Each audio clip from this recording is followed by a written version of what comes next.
Bonjour mes élèves, alors j'ai préparé cette petite vidéo pour vous qui êtes d'un niveau avancé, qui parlez couramment ou presque, donc B2 ou plus. Et à un moment donné ou un autre, vous m'avez demandé s'il y avait des règles, des principes pour parler un français courant, donc pas le français qu'on apprend à l'école, pas le français qu'on apprend pour les examens, pas le français que je vous enseigne habituellement, et pas le français que je parle moi-même tous les jours, parce que en général je suis de la vieille école et je prononce les choses vraiment plus de façon traditionnelle ou formelle. Et donc maintenant que vous avez maîtrisé toutes les règles de grammaire parfaitement, toutes les règles de prononciation, je vais vous montrer comment se débarrasser de tout ça. Alors, on va commencer. Juste une seconde, voilà. Et voilà, donc c'est le français de la vie de tous les jours. Donc le français très informel. Alors déjà, est-ce qu'il y a des règles? Oui, plus ou moins. Et donc je vais vous en présenter plusieurs. Mais c'est aussi beaucoup une question d'habitude. Et ça peut être des habitudes nationales, par exemple, ce que je vais vous montrer aujourd'hui. Ouais. Et là, comme vous voyez, j'essaye de parler un français plus, ouais, comme je parlerais à ma nièce ou je sais pas quoi, ou je sais pas qui parle. Donc ouais, des habitudes nationales, c'est-à-dire ce que vous allez entendre aujourd'hui, c'est vraiment le français parlé en France, hein. Ça va être très différent au Canada, au Québec, et en Suisse ou en Belgique ou dans d'autres pays francophones. Ça peut être évidemment des habitudes régionales. Ça va être complètement différent si vous êtes de Marseille ou de Lille, pour prendre les deux extrêmes français de la métropole. Ça peut être des différences de villages même, surtout peut-être dans des régions montagneuses où les villages vont être plus séparés les uns des autres. Ça peut être aussi des habitudes de famille. Il n'y a pas d'exemple qui m'est revenu à l'esprit, mais je me souviens dans mon petit village où on était 250 habitants seulement, il y avait des trucs qu'on disait, oh, ils prononcent ça comme ça, et quand on parlait d'une autre famille. Ok. Et ça peut être aussi des habitudes liées à la personne. Peut-être qui remontent à l'enfance, si vous aviez eu des problèmes pour prononcer certains mots. Donc, ok. Mais donc, je vais me concentrer surtout sur des principes, des règles plus générales. Alors donc, on va suivre en fait 5 grands principes. Donc, des fois, il y a des lettres qui vont disparaître, ou il y a certaines voyelles ou des syllabes euh, qui vont disparaître, des mots entiers qui vont disparaître, ou pourquoi j'ai mis 2 fois des lettres oh ouais, pardon. Ou alors des lettres qui apparaissent. Ouais, des fois on va ajouter des sons. Ça paraît bizarre, mais ça arrive en fait. Ou alors simplement des fautes de grammaire. Et je pense que votre esprit marche vite en ce moment et vous pensez déjà à certains exemples. Alors maintenant, donc les lettres qui vont disparaître. Donc par exemple, dans les mots monosyllabiques comme je, te, ce, le E, on va l'enlever devant une voyelle. Ça, vous connaissez ça. J'aime, j'habite, ça c'est la règle normale. Mais dans la langue parlée, le E, il s'élide aussi devant une consonne. Par exemple, vous dites pas chez le dentiste, mais chez le dentiste. Chez le dentiste. Je vais essayer de répéter plusieurs fois et vous pouvez répéter après moi. Chez le dentiste. Le dent. So, chez le dentiste. Et ça marche mieux si vous mettez chez N et le L ensemble. Chez le dentiste. Okay. Alors, je vais vous donner plus d'exemples avec je, parce que ça, c'est très courant. Donc, devant un V, par exemple, au lieu de dire je vais bien, alors, c'est très intéressant parce que je vais bien, ok, mais c'est un peu difficile à dire. Donc, on va en fait transformer le son je en son ch. Je vais bien. Ah, je vais bien aujourd'hui. Je vais bien. Je vais bien. Je vais bien. Ok.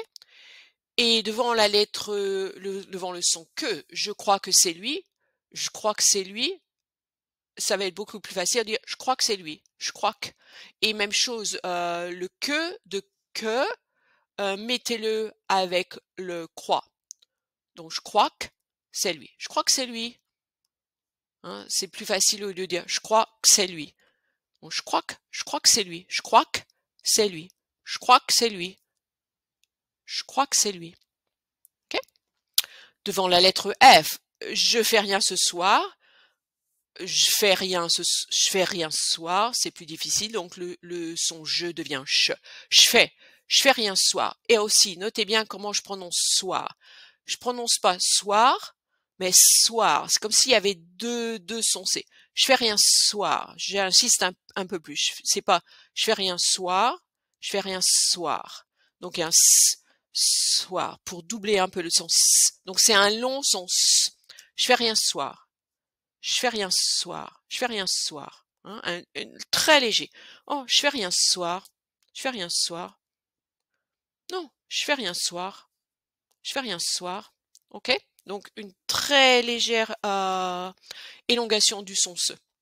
Mais là, en fait, je parlais surtout de cheveux. Donc je fais rien. Ok? Devant P, je ne peux pas y aller. C'est bien sûr le nœud, on va en parler plus, mais le nœud, comme vous savez, on l'enlève.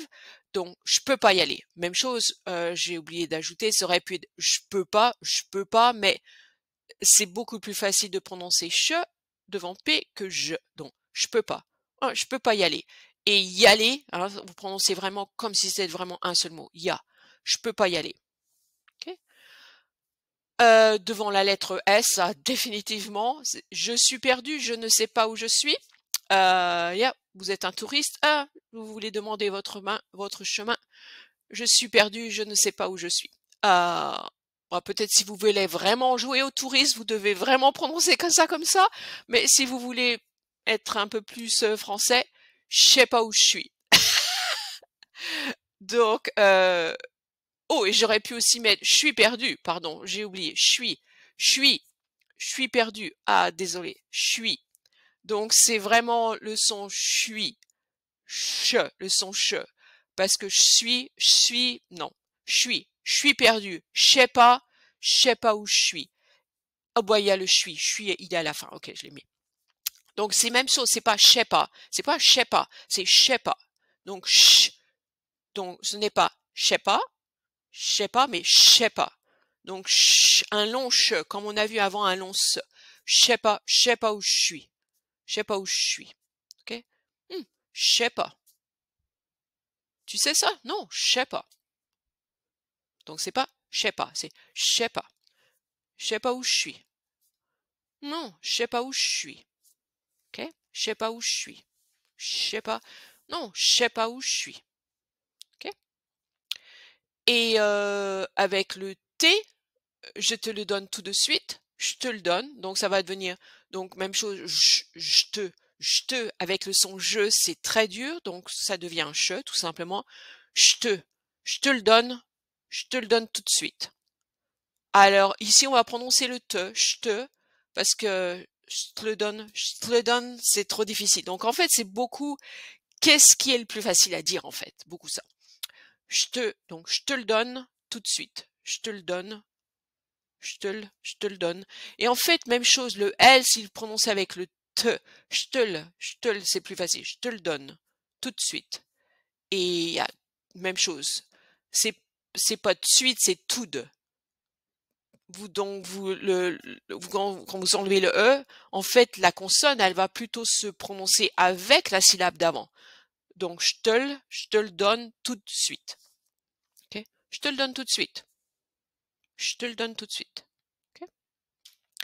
Mais pas devant la lettre M, par exemple. Et pourquoi? Ouais, c'est exactement ce que je viens de dire. Parce que c'est tout simplement plus facile de prononcer le son je devant un M que le son che. Je m'en vais. C'est plus facile de prononcer je m'en vais que je m'en vais. Je m'en vais. Je m'en vais. Donc vraiment, c'est qu'est-ce qui sonne le mieux, qu'est-ce qui est le plus facile, c'est plutôt qu'est-ce qui est le plus facile à dire. Je m'en vais. Ok, je m'en vais. Alors, on a déjà un peu vu ça dans des exemples, mais je veux insister sur ça. Donc, quand deux monosyllabes qui sont terminées par E se suivent. Donc, on peut prononcer l'un des deux E ou aucun, selon les habitudes personnelles, ou l'un ou l'autre. Donc, par exemple, avec je et me, je me lave, vous pouvez prononcer je me lave, et même chose, hein, le M prononcé avec le je, comme j'ai dit tout à l'heure. Si vous enlevez le E, la consonne qui reste, liée-la, c'est plus facile à la syllabe d'avant.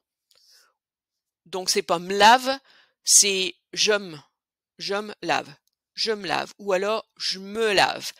Personnellement, je dirais plutôt je me lave, c'est-à-dire vous prononceriez plutôt le deuxième. Mais ça, c'est vraiment aussi, ça dépend des personnes. Donc vous pouvez vraiment entendre les deux, je pense. Je me lave ou je me lave. Je me lave tous les jours. Moi, je dirais vraiment plutôt je me lave tous les jours. Et des fois, on peut enlever les deux. Je peux te voir. Je peux te voir. Au lieu de dire je peux te voir ou je peux te voir, je peux te voir. Okay, c'est vrai qu'il y en a un autre entre les deux, mais quand même. Et ouais, et personnellement, j'enlèverais tout. Je peux te voir? Je peux te voir ce soir? Et j'ai mis une phrase avec toutes ces petites choses-là en même temps. Donc, il est debout devant la petite fenêtre. Ça peut devenir carrément, il est debout devant la petite fenêtre. Ok? Il est debout devant, la petite fenêtre. Il est debout devant la petite fenêtre. Il est debout devant la petite fenêtre. Encore une fois, il est debout devant la petite fenêtre. Et bien sûr, vous pouvez pauser la vidéo pour répéter après moi si vous voulez. Alors, maintenant, on va passer la lettre I.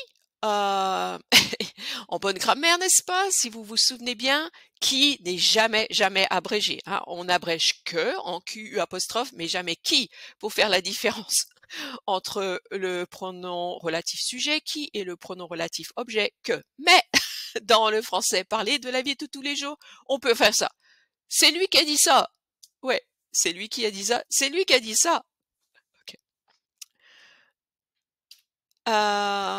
Et aussi le tu.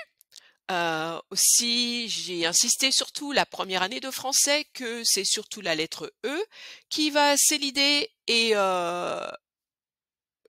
mais par exemple, non, vous savez ça.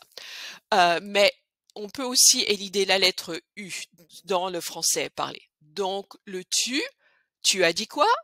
Ça devient t'as dit quoi? Ou t'arrives quand? Ou t'es content? Ou le français formel tu es content? Tu arrives quand? Tu as dit quoi? Non. T'as dit quoi? T'arrives quand? T'es content? Ok?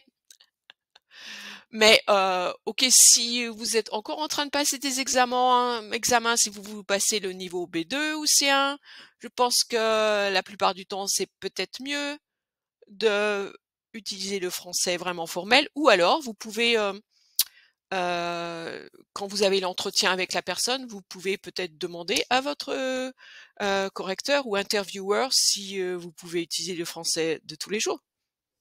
Demandez-lui. Alors aussi, alors là maintenant, ça va être on va faire disparaître des consonnes. Par exemple, le il au sujet ou au pluriel, il devient i devant une consonne. Par exemple, il fait quoi? Il fait quoi? Ou ils font quoi? Ils font quoi? On prononce pas du tout le L. Il fait quoi? Oh, il fait froid. Il fait chaud aujourd'hui. J'entends, je prononce pas du tout le L. Et le il au pluriel, si il est devant une voyelle, même chose, on prononce pas le L. Donc ils ont dit quoi? Ça devient ils ont dit quoi? Oh, qu'est-ce qu'ils ont fait? Ok. Ils ont dit quoi? Ok. Donc pas le L. Alors le plus au sens négatif, déjà vous savez que au niveau grammatical, on prononce pas le S final, on prononce plus comme j'en veux plus, je veux plus de café. Positif, ouais, on prononce le S, mais pas au négatif. Mais encore mieux, on va carrément pas prononcer le L. Donc je ne veux plus de café, je veux plus de café, je veux plus. Ok, là vous voyez il y a plusieurs règles dont j'ai déjà parlé. Le je veux et de café, mais carrément pu. Je veux plus de café. Ok, comme le pu du participe passé du verbe pouvoir. Je veux plus de café. Je veux plus de café. Des fois, quand vous prononcez ces mots, certaines phrases semblent plus japonaises que françaises, mais je vous assure, c'est vraiment le français courant.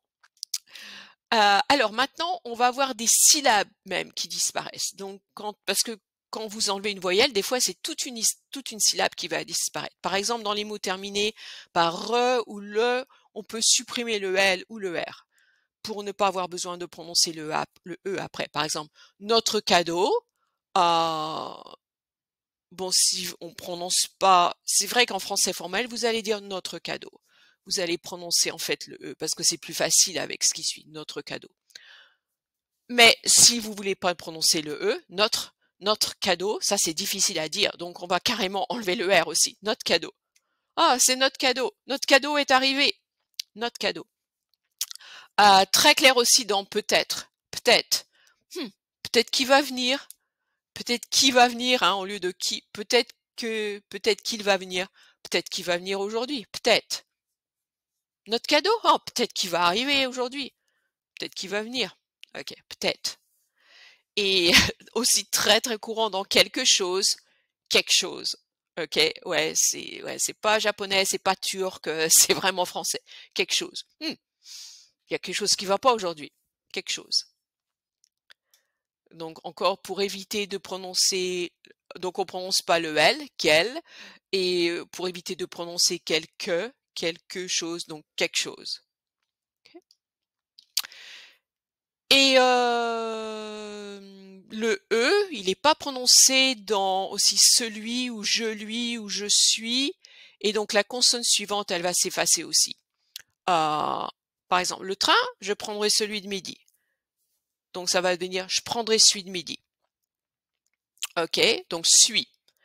Donc on va, au lieu de prononcer celui, ça serait difficile de dire celui, donc ça devient suis. Tout simplement, on enlève le « S » aussi. Donc je prendrai, ça on a déjà vu ça, de midi aussi, je prendrai celui de midi. Et à très très courant, suis, je prendrai celui de midi. Okay. Et aussi avec l'exemple suivant, celui-ci ou celui-là, celui-ci ou celui-là. Même chose, parce que celui, c'est vraiment difficile à dire, donc on enlève le L. Celui-ci ou celui-là. Je lui ai dit, oh pardon, j'ai oublié le dit, je lui ai dit que oui, je lui ai dit que oui, je lui ai dit, parce que je lui ai dit, peut-être, je lui ai dit, non, c'est trop difficile, je lui ai dit, donc je lui ai dit que oui, je lui ai dit, je lui ai dit que oui, je lui ai dit que oui, ouais. Et je suis fatiguée, on a déjà vu ça en fait avant. Mais donc c'est le même principe. On enlève le E, mais aussi on va donc enlever le S. Parce que je suis, le son je avec un S, c'est presque très difficile à dire, au moins pour une bouche française. Donc je suis. Vous gardez simplement le 8 et ça devient le son che. Je suis fatigué. Et le 7, il va devenir st devant une voyelle. Donc cette expérience, ça devient cette expérience. Donc vous enlevez complètement la lettre E de la syllabe. Cet ordinateur. Donc cet ordinateur devient cet ordinateur. Ok ? Alors donc il y a des mots qui disparaissent complètement, ça vous savez que le ne négatif est jamais utilisé, donc je ne pense pas, je pense pas, et même chose, je pense pas, c'est difficile avec la lettre, le son je, donc ça devient je pense pas. Je pense pas. Tu crois qu'il va pleuvoir? Non, je pense pas. Et alors maintenant, on a vu la disparition de la lettre L, mais des fois c'est carrément le pronom il tout entier qui va être supprimé. Par exemple, devant le verbe falloir. Il ne faut pas faire ça. Ah, faut pas faire ça. On prononce pas du tout le il. Faut pas faire ça. C'est dangereux. Faut pas faire ça. Et donc ça, c'est devant une forme simple, simplement avec faut. Mais faut, faudra, faudrait, mais simplement un morceau, un verbe. Mais si c'est une forme composée avec, par exemple, passé composé, a fallu, donc avec devant une voyelle, ça va devenir ya. Donc c'est pas il a fallu rentrer, mais il a fallu rentrer. Le il devient ye parce que c'est plus facile aussi à dire devant une voyelle. Il a fallu rentrer. Il y a plus, il a fallu rentrer. Ok? Ouais, donc en fait, Le deuxième exemple, c'est pas simplement avec falloir, ça peut être devant n'importe quel verbe avec au passé composé avec a. Il y a plus. Il y a personne. Il y a personne. Ok. Mais pas pour revenir à ça avec a, mais pas avec être. Hein. Non, il est pas venu. Il est pas venu. Je vais pas abréger ça. Donc c'est seulement devant le a. Hein, attention. Donc ça, ouais, c'est une règle. Et surtout, me demandez pas pourquoi. Ok. Ouais, en fait, si, parce que il est pas venu. Pourquoi? Pourquoi il est pas venu? C'est ouais, ça peut être aussi facile à dire qu'il y a pas plus. Donc non, aucune raison. Ok. Euh, alors ouais, en fait, oh non, un peu plus de ça. Le pronom il est aussi supprimé dans l'expression il y a ou il n'y a pas. Donc il y a quelque chose de bizarre, ça veut dire il y a quelque chose de bizarre. Donc il y a quelque chose, on a déjà vu, il y a quelque chose de bizarre, quelque chose de bizarre. Et je vais quand même prononcer le 2 ici parce que ça fait trop de choses en moins. Il y a quelque chose de bizarre. Il y a quelque chose de bizarre. Et non, de be c'est trop difficile à dire. Donc il faut vraiment dire de bi. Il y a quelque chose de bizarre. Il n'y a pas de café. Donc il n'y a pas de, il y a pas et de café. Il n'y a pas de café. Et même chose, c'est plus facile de prononcer le D avec le pas, comme on a déjà vu. Si vous enlevez le E, prononcez la consonne qui reste avec le mot d'avant, la syllabe d'avant. Il n'y a pas de café.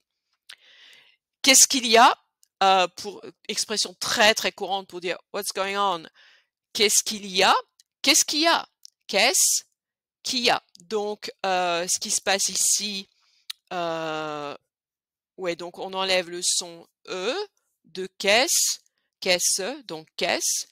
En fait, ouais, donc c'est intéressant. Il y a le est du verbe être et le son se de la syllabe d'après qu'est-ce et qui a, comme je viens de montrer au-dessus, il y a devient il y a, donc qu'est-ce qu'il y a? Ok?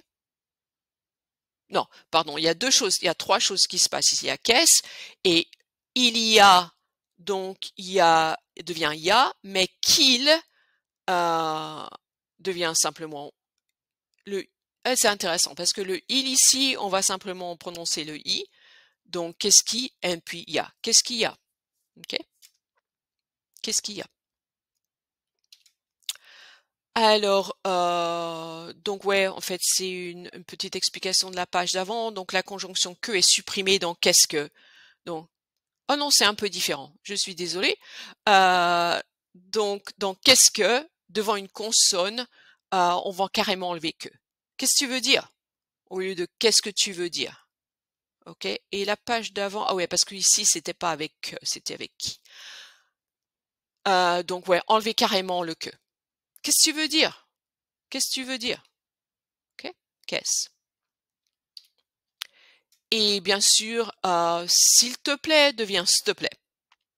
Donc vous enlevez carrément encore complètement le il. S'il te plaît. Ah, s'il te plaît, tu peux m'emmener, s'il te plaît? Ok. Alors maintenant, il y a des lettres qui apparaissent. Ouais, des lettres ou des sons qui apparaissent. Par exemple, ce au masculin devant une voyelle devient st. Ok, st. Donc c'est quoi ce truc? On va dire, c'est quoi ce truc? C'est quoi ce truc? Donc on va ajouter le T, un T après le C. Hein. C'est pas set, hein. C'est pas set truc, hein. Non, c'est C-T-E, st. C'est quoi ce truc? Ok. Donc en fait, je crois que ça c'est pour, comme j'essaie d'expliquer, ça revient un peu comme à la forme au féminin où on enlève un son. Parce que c'est quoi cette histoire? Ça devient c'est quoi cette histoire? Donc ça c'est normal, on enlève le son E de 7, le premier son E de 7, donc ça devient C-T apostrophe, stis, cette histoire. Donc je me demande si c'est pas un peu pour faire la même chose. Donc au féminin, pour arriver à ce son cette histoire, on enlève le E, et pour avoir le même phénomène de st au masculin, donc on doit ajouter un t, st truc. Je pense que c'est ce qui se passe ici. Donc c'est quoi ce truc et c'est quoi cette histoire? Okay. Et oui devient ouais. donc on ajoute complètement le son est. Et attention, ça c'est considéré en fait comme mal poli. Par exemple, pour la génération de ma mère, elle dirait jamais vraiment, je pense qu'elle aurait dit ouais, jamais. Et des fois, si je disais ouais à la maison, elle me reprenait. Non, on dit ouais, c'est mal poli. Ok. Et je vais finir avec des fautes de grammaire. C'est seulement quelques exemples. Et donc ça, c'est des fautes de grammaire qui sont vraiment faites par beaucoup de Français. Ok. Par exemple, ça surtout la première. Les autres, ça dépend. Ok. Surtout la première. C'est un livre, au lieu de dire ce sont des livres, tout le monde va dire c'est des livres. Pardon. La minute de thé. Ça devrait être la minute de café, mais c'est du thé aujourd'hui. Parce que les Français boivent plus de café que de thé. C'est des livres. Alors les autres, même chose. À la maison, on parlait un français assez formel, donc si j'avais dit je vais au coiffeur, ma mère m'aurait corrigé. Non, je vais chez le coiffeur. Et ça, c'est le français correct que vous avez appris. Le coiffeur, c'est une personne, donc ouais. Donc on prononce chez. Donc je vais, mais c'est quand même pas rare d'entendre je vais au coiffeur. Je vais au coiffeur. Et ils croient au pluriel prononcé avec un V. Ils croient qu'ils sont les meilleurs. Et I, bien sûr, hein, comme on a vu plus tôt, pas il, mais I, ça c'est courant, mais ils croient. Ils croient qu'ils sont les meilleurs. Donc on va ajouter le son V ici. Mais donc, ouais, pas. Ou c'est peut-être aussi le français plus campagnard, parce que je crois qu'en fait, ces trois derniers exemples, je les aurais entendus beaucoup plus souvent dans mon petit village, au lieu qu'à la ville.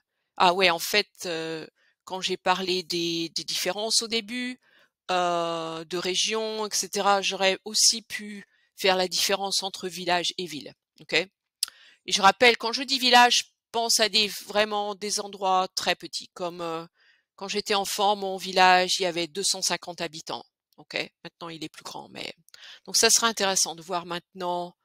Ouais, s'il y a plus d'habitants, ça veut dire, si c'est un gros village, ça veut dire au moins 1000 habitants en plus, ça veut dire que c'est pas très loin d'une ville, qu'il y a beaucoup de gens qui travaillent à la ville et qui viennent habiter à la campagne.